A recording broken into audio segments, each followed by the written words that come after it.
Isso é muito comum, né, Denian? As pessoas, às vezes, estão num processo ou de melhora da qualidade de vida, ou até de emagrecimento, e às vezes notam que não estão conseguindo alcançar o objetivo. E a gente começa a notar que elas estão comendo coisas achando que são saudáveis e não são, né? Então, essa lista, a gente pode dizer que tem os que não são saudáveis para ninguém e até aqueles que são saudáveis, mas são mais calóricos, né? Então, por exemplo, aquela típica coisa, né, que a pessoa está... vou emagrecer, então como um peitinho, uma fatia de peito de peru e uma bolachinha água e sal. Então, não é, a bolacha água e sal parece que é para dieta, ou até aquelas que vêm com fibras, mas ela é cheia de gordura hidrogenada, cheia de farinha de trigo, cheia de sal, e é calórica, assim como esses embutidos, né? Então, quando a pessoa quer comer algum frio, ele pode comer, por exemplo, um presunto, aquele serrano, mas todos esses embutidos, peito de peru, é cheio de conservantes, cheio de produtos químicos, então não é saudável, né? Eu não vou mais tomar refrigerante, daí tomo suco de caixinha, repleto de açúcar, né? Um copo de suco tem quase metade dele de açúcar. Também não é saudável. Ou, eu parei de tomar o refrigerante normal, agora é o zero. Mas o zero é o dobro de sódio. Além do que o adoçante que coloco ali dá mais vontade de comer doce depois. Bom, né? Então é o seguinte, nós estamos lascados, pelo que eu estou entendendo aqui, porque tudo que tem cara de saudável não é. Vamos fazer uma lista aqui, Sim. doutora, daqueles alimentos que são com cara boa e, na verdade, não prestam? Sim. Então o refrigerante zero é o primeiro deles, Exato. Né? O suco de caixinha ou aquele chá também. É chá verde, mas é cheio de açúcar. Também não adianta. As bolachas, essas bolachas, água e sal, mesmo com fibras. Porque daí todo mundo mais ou menos sabe que, por exemplo, uma bolacha recheada é um veneno. Sim. Todo mundo sabe, ninguém tem dúvida. Sim. Mas aí pensa, não, mas aquela bolacha ali é rica em fibras e 0% gordura trans.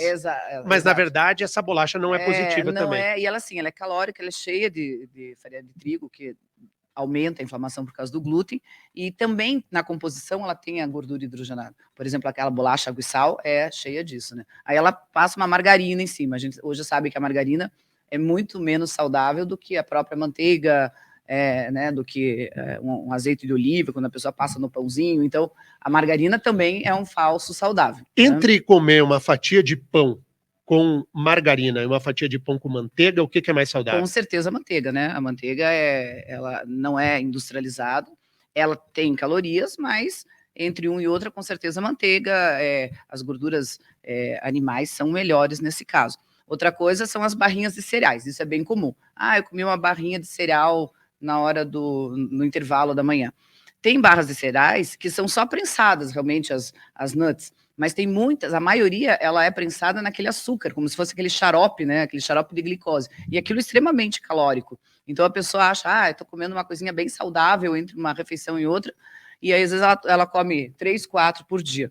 Então isso também não é nada saudável, né? Entre uma barrinha de cereal e comer uma fruta... Bem melhor a fruta, sem dúvida. Come a fruta. Sem dúvida nenhuma, é bem mais saudável. Existem pessoas que comem as barras de proteína, aí é diferente, são pessoas que vão para academia e comem no intervalo, mas daí é com proteína, e aí não tem esse açúcar, e também não tem quase nada de calorias em carboidratos, né? Eu quero dizer, mais proteína, então é diferente. Agora, quem não faz exercício físico, e quem não tá na academia, e tá com uma fome ali, tem uma barrinha, gosta, come barrinha de proteína, pode ser, doutor? Pode sim, elas têm entre 12 a 20 e poucas gramas de proteína. O que tem que cuidar é que algumas também, as que são as mais saborosas, às vezes, também, quando você ali vê, tem lá 40 gramas de carboidrato.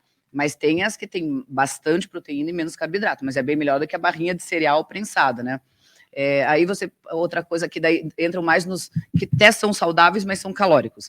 Eu vou comer a tapioca. A tapioca é bem conhecida, né? É uma tapioca antes de dormir no lanchinho, mas a tapioca, ela é um açúcar puro, um amido. Ela é um produto bom, mas naquelas pessoas que estão fazendo uma dieta restritiva, ela não vai ajudar muito. E a pessoa às vezes come 2 ou 3, né? Pois é que me parece, e também não adianta comer a tapioca e colocar leite condensado em cima.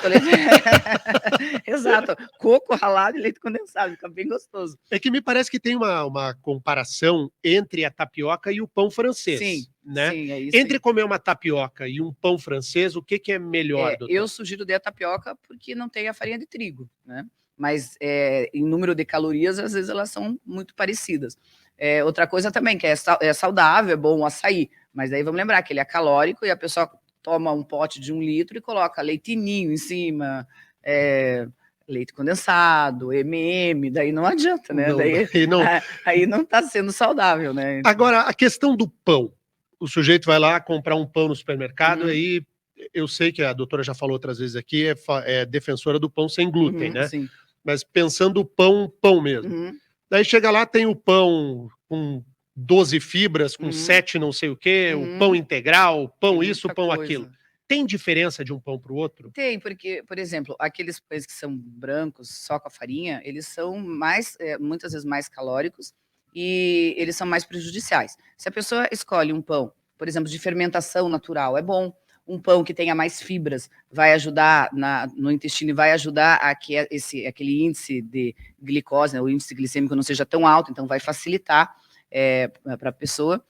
Aqueles pães pretos, todos esses são melhores porque eles têm mais fibras. Então a digestão do açúcar é um pouco mais lenta, então não dá um impacto tão negativo no organismo. Né? Deixa eu te fazer uma pergunta, doutora. Se a doutora Flávia Oddi é nutróloga e dermatologista, se uma pessoa vai num nutrólogo, o nutrólogo vai explicar isso direitinho para a pessoa, o que ela tem que comer, o que ela não tem que comer? Não, com certeza. E assim, a gente sempre busca mostrar o que são os carboidratos bons e os ruins, o que para aquela pessoa serve, onde você tem proteína, onde você pode colocar mais fontes de minerais, de vitaminas, a gente explica bem isso. E assim, eu sempre falo, é muito individualizada, né, muito personalizada essa orientação, e sempre é o equilíbrio, né? Eu acho que a gente não pode assim ter aquele terrorismo, não vai comer nunca uma pizza, não vai comer nunca um pão, não vai tomar no final de semana o gole do refrigerante que quer, não é isso. Mas é o equilíbrio, porque as pessoas acabam colocando na rotina do dia a dia esse tipo de alimentação. Até porque se virar um radical do não vou comer nunca mais isso aí, a gente sabe que essa dieta ela vai naufragar logo ali na frente. Não dura, né? Só do fato da pessoa saber que ela está naquela restrição, ela já vai ter muito mais vontade de comer aquilo, né? Então realmente não adianta. Legal. Doutora Flávia, como é que a turma te acha aí para bater um papo? O meu Instagram é DRA, Flávia, OHD, e o meu telefone da clínica é 3077-3295. Legal. Contatos com a doutora Flávia Oddi para você procurar, inclusive, a sua consulta, aí, se for o caso, né? E você responde as perguntas do direct também, Sempre né, respondo, sim. Legal. Doutora Flávia Oddi, até quinta que vem. Até quinta.